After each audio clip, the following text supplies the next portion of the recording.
Obamacare. Ain't nobody got time for that. Stupid people are ruining America. The president just wants to take care of you. He just doesn't think you're able to do it for yourself. There's a very thin line between communism, progressivism, Marxism, socialism. The empire will strike back. You still don't know that this was political.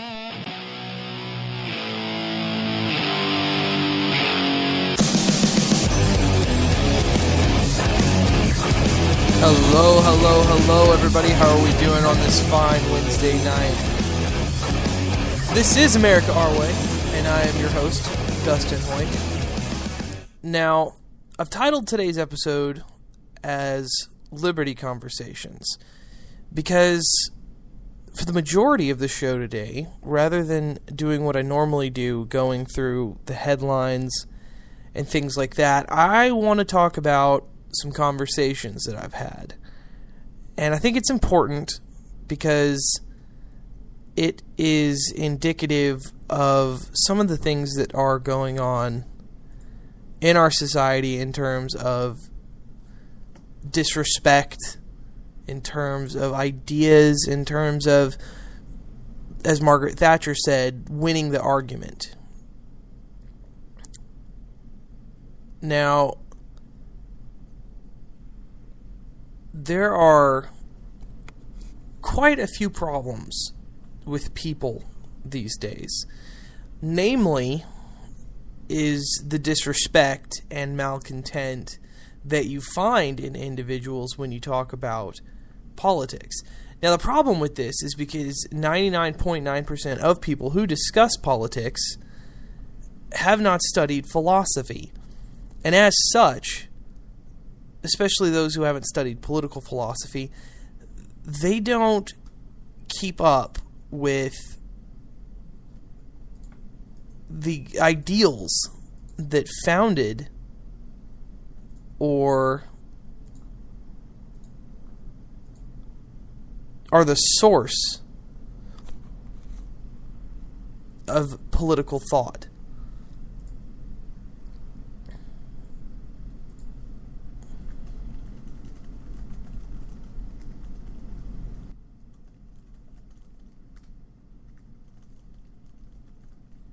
Now, I know most people can't obviously be scholars. Not everybody goes to college. Not everybody knows what books to read. Not everybody is able to get their hands on that sort of information. And that's fine. I mean, I'm not an intellectual bigot in that way. I'm not the kind of person that thinks, you know, if you're uneducated, that you can't understand. I think that, quite frankly, philosophy is sort of an expansion of common sense in a lot of ways.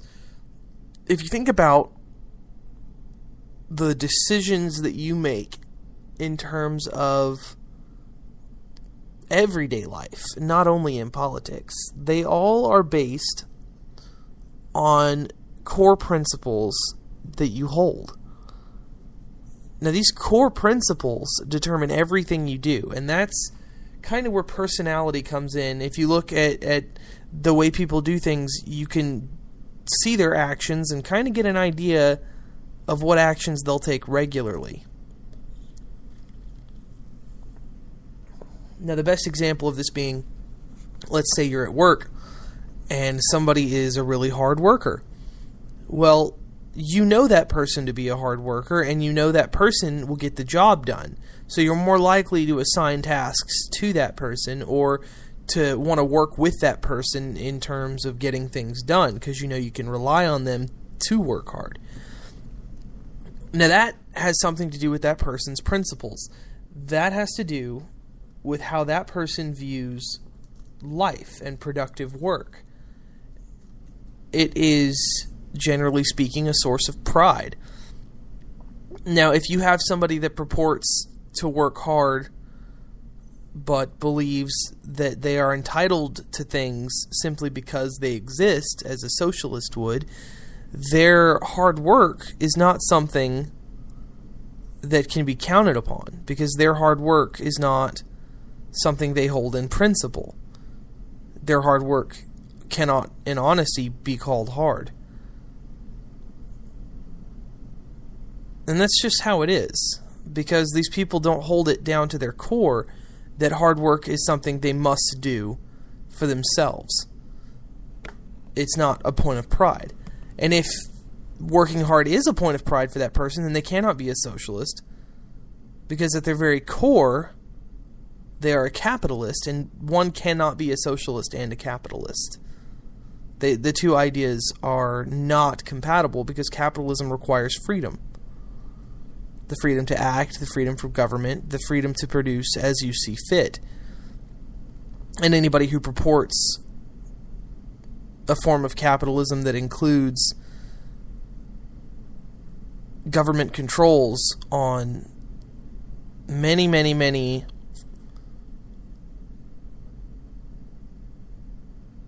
forms of life, or parts of life, such as, death taxes, capital gain taxes, property taxes, income tax, sales tax, duties on everything going to and fro, taxes on gifts, taxes on everything you own. Well, then that person cannot be a capitalist, and that person cannot be about hard work, because they don't believe you own your own labor. They don't understand that that's stealing. So that person is mistakenly advocating socialism, if, in fact, they do believe in hard work. Now, that's just one example. But principles apply to everything we do. Now, conservatives and Democrats, libertarians, socialists, communists, they all have principles that they base all of their thoughts upon. Now, these principles may not be something they understand at a base level. They may not know that their principles guide their decisions, or they may claim that they are principled individuals, but they may not even understand what their principles are.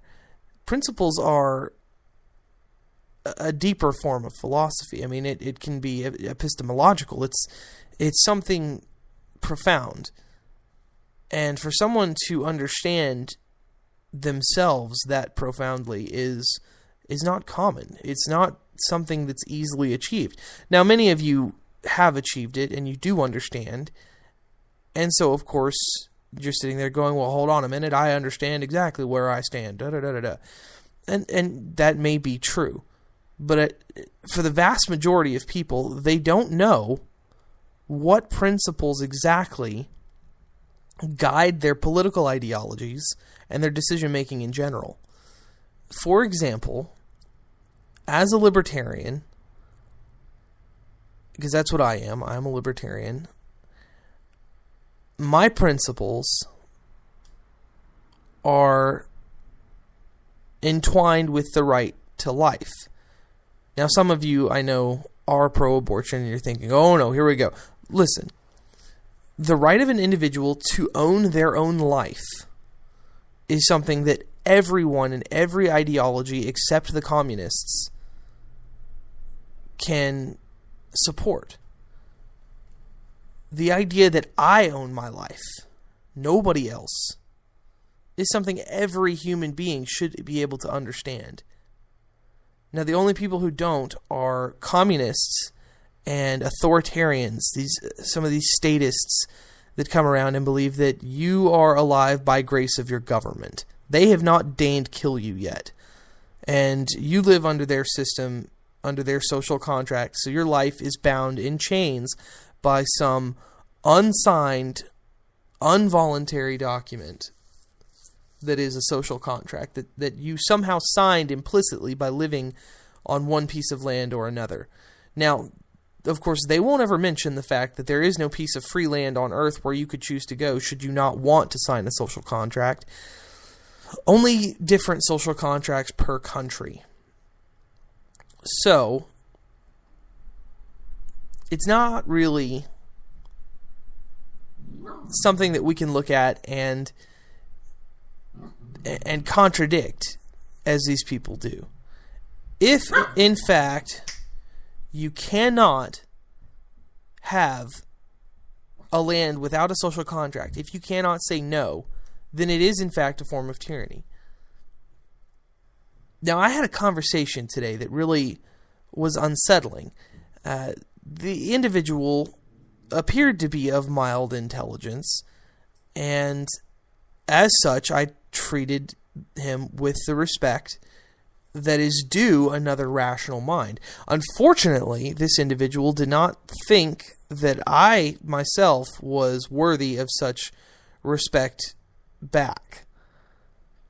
Now, why this person did not think to give me the dignity that a rational mind deserves is indicative of how people react when they're not principled. Now, of course, I'm sure he would go into a fit of rage if I had mentioned it to him, but the fact of the matter is, if you belittle or engage in logical fallacies when discussing politics or philosophy or principles, it just shows that you're not giving that person the same respect they may or may not be giving you. It shows that you're not capable of rational conversation, and it shows a lack of intelligence, quite frankly.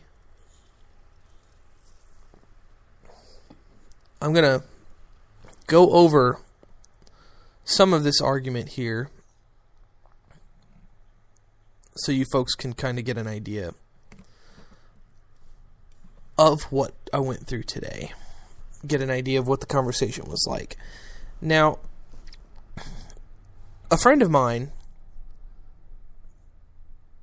was posting about the Obama administration, saying that weed is no worse than alcohol, and that the Justice Department isn't going to prosecute people on marijuana laws.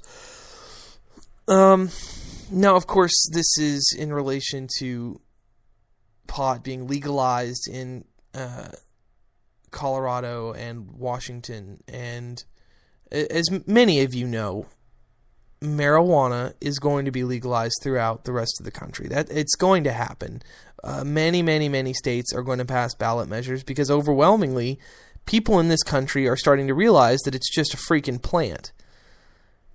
Now, for those of you who don't know, marijuana became prohibited in around 1903 and 1926.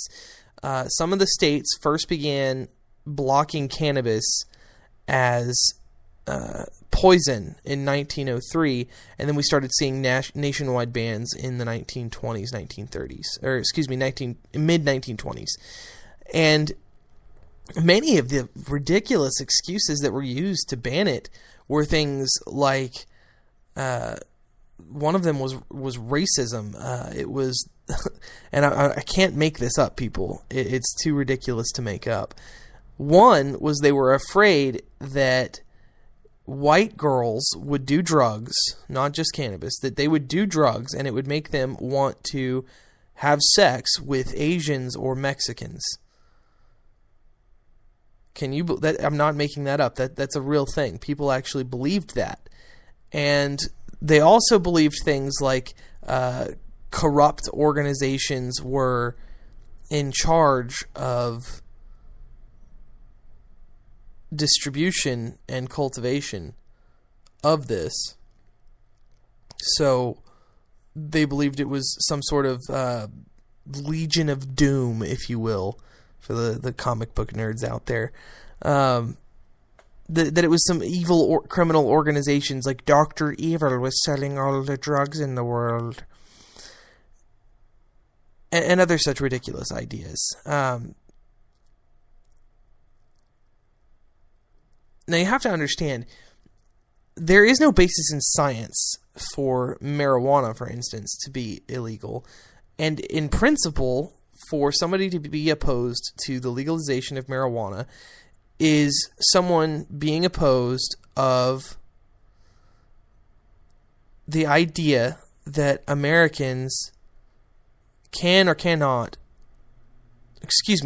that Americans can't decide what goes into their body.